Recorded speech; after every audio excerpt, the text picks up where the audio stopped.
Hello सभी को, this is step up health. और आज का जो हमारा टॉपिक होने वाला है दैट इज़ पैनिक अटैक और पैनिक डिसऑर्डर। तो ये वाला जो मैं टॉपिक है बहुत सीरियस नोट पर डिस्कस करने जा रहा हूँ, क्योंकि panic attack is nothing to be taken less seriously और लाइटली, क्योंकि बहुत ही ज़्यादा सीरियस चीज़ है।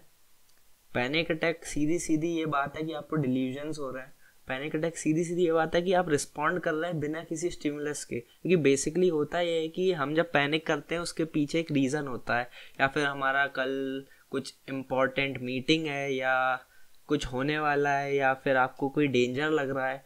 ऐसी सारी चीज़ें रहती है, एक स्टिमुलस रहता है जिसके लिए आप रिएक्ट करते हैं, विच इज़ नॉर्मल। पर इन पैनिक अटैक आप ऐसी चीज़ के लिए रिस्पॉन्ड करते हैं जो अभी हुई भी नहीं है। You can start feeling like uneasy in some situation and you start assuming something. कुछ हो सकता है कि आप कहीं खड़े हो और आप सोच रहे हो आपके पीछे कोई डेंजर है, कोई ऐसी चीज़ है, हो सकता है आपको कोई मारने की कोशिश कर रहा है। ऐसी सारी बहुत एक अजीब चीज़ों का एक सर्कल बना लेते हैं आप पूरी लाइफ के थ्रू।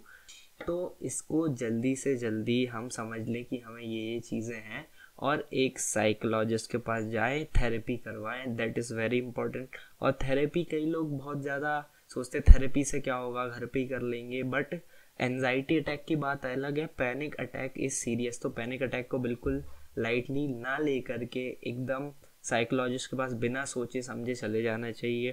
कोई भी अच्छे साइकोलॉजिस्ट को ढूंढे और उसके पास चले जाए, बिल्कुल भी देर ना करें, क्योंकि जितना भी ये आप इस पे टाइम नहीं देंगे, इसको इग्नोर करेंगे, इतना ज़्यादा सीरियस होते जाएगा। तो इग्नोर तो करना ही नहीं है। अब चल लेते सीधे कॉजेज़ की तरफ कि अगर आपको क्रॉनिक पैनिक अटैक्स हो रहे हैं तो क्यों हो रहे हैं, उसके कॉजेज़ क्या है। तो पहला कॉज जो जाता है वो है जेनेटिक्स। ये सबसे एक कॉमन कॉज रहता है कि हो सकता है आपके जेनेटिक्स में ही कुछ ऐसी प्रॉब्लम है, आपके जीन्स में ही कुछ ऐसी प्रॉब्लम है जो आप तक आई है।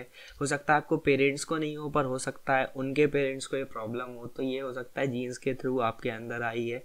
फिर सेकेंडली चल देते हैं। सेकेंडली आ जाता है नेगेटिव इमोशंस। नेगेटिव इमोशंस भी बहुत ज़्यादा असर करते हैं। हो सकता है आपके रिलेशंस ऐसे हैं, आपके मदर के साथ या आपके फादर के साथ या फ्रेंड्स के साथ, या आपका वर्क एनवायरनमेंट ऐसा है जो बहुत ज़्यादा नेगेटिविटी फैला रहा है।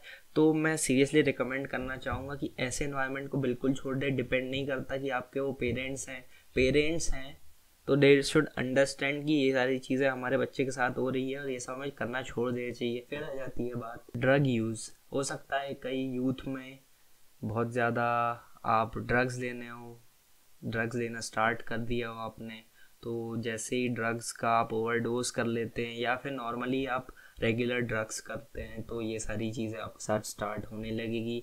आप चीज़ें सोचने लगेंगे, स्किज़ोफ्रेनिया होने लगेगा आपको, तो ये सारी चीज़ होने लगेगी। फिर चल देते हैं इस बात पे कि जो फोबियाज़ हैं वो भी एक पैनिक अटैक में रिजल्ट कर सकें, क्योंकि हो सकता है आपको पायरोफोबिया, आपको आग से डर लगता है। तो अगर आपको पायरोफोबिया है और ऐसा कोई इंसिडेंट हुआ है आपके साथ रिसेंटली कि आप बहुत ज़्यादा पास चले गए हो, बहुत ज़्यादा आग के पास आ गए हो, बहुत बड़ी आग आपने देख ली हो, तो फिर आपको हमेशा लगेगा कि यहाँ आग लगी है, वहाँ आग लगी है। You will start making up things. तो ये सारी चीज़ें होने लगेगी, आपको पैनिक अटैक्स होने लगेंगे।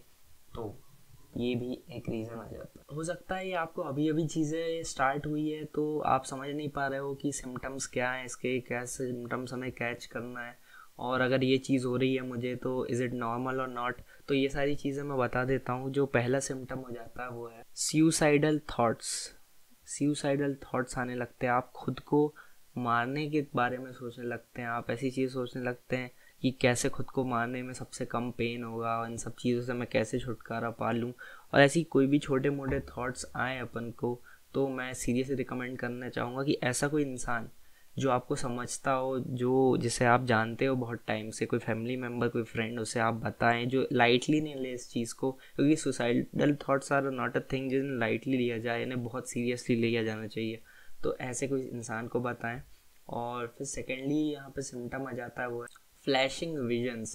जैसे कि आप कई मूवीज़ में देखते हैं ज़्यादातर कि एकदम से कुछ विजन्स आ जाते हैं, कुछ आपको दिखने लगता है जो आपको लगता है हुआ भी नहीं है, या फिर ऐसा कुछ दिखने लगता है जो एक डेंजर का कारण हो।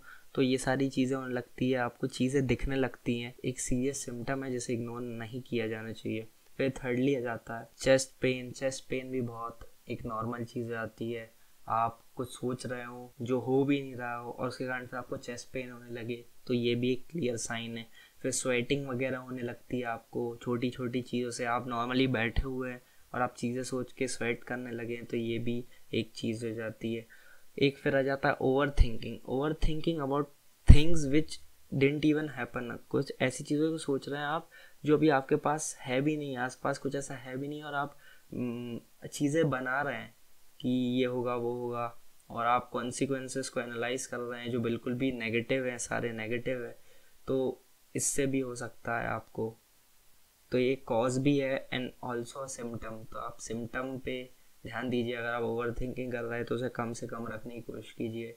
आप अपने माइंड को ट्रेन कीजिए, अपने बॉडी को ऐसे ट्रेन कीजिए कि आप ओवर थिंक ना करें। तो एक ये चीज़ हो जाती है। फिर आ जाती है चीज़ें जैसे चिल्स वगैरह आ सकते हैं आपको, जैसे कि एकदम से नॉर्मल डे पे भी आपको ऐसा एहसास हो सकता है, ऐसे ठंड सी लग सकती है, ऐसे आपकी बॉडी शिवर कर सकती है। तो आप समझ जाइए कि दैट्स नॉट गुड। और फिर आ जाती है कि नमनेस। हो सकता है आपके हाथ आपको फील ही नहीं हो रहे हो, आपको लग रहा हो कि ऐसे आप दबा के देख रहे हो, पिंच करके देख रहे हो, और आपको फील ही नहीं हो रहा है आपके हाथ वगैरह। या हो सकता है किसी को फीट में होती है प्रॉब्लम। तो ये सारी चीज़ें आ जाती है सिम्टम्स में, जैसे बिल्कुल भी इग्नोर ना करते हुए सीधे साइकोलॉजिस्ट के पास थेरेपी के लिए जाना चाहिए विदाउट वेटिंग एनी फर्दर। तो ये सारे सिम्टम्स मैंने बता दिए। आखिरी जाता है ट्रीटमेंट। तो ट्रीटमेंट एक पर्सनल लेवल पे हो सकता है, एक प्रोफेशनल लेवल पे हो सकता है, एक मेडिकल लेवल पे हो सकता है। तो पर्सनल लेवल पे तो आप वही चीज़ें, एक हेल्दी लाइफस्टाइल जीने की कोशिश करें। जो भी आपकी बुरी आदतें हैं, जैसे कैफ़ीन की, सिगरेट्स की, और कुछ भी ड्रग्स की, तो ये सारी चीज़ें आप छोड़ दें। और एक स्लीप डिसऑर्डर है अगर आपको, तो उसके लिए भी आप साइकोलॉजिस्ट को बताएं कि मुझे स्लीप डिसऑर्डर भी है। फिर पर्सनल लेवल पे आप अपनी डाइट एक अच्छी कर सकते हैं। हेल्दी से हेल्दीएस्ट डाइट लेने की कोशिश करें। सारे प्रोटीन, न्यूट्रिएंट्स, कार्ब्स वगैरह आपकी डाइट में होने चाहिए, सारे ज़रूरी विटामिन एंड न्यूट्रिशन, सारी चीज़ें होनी चाहिए।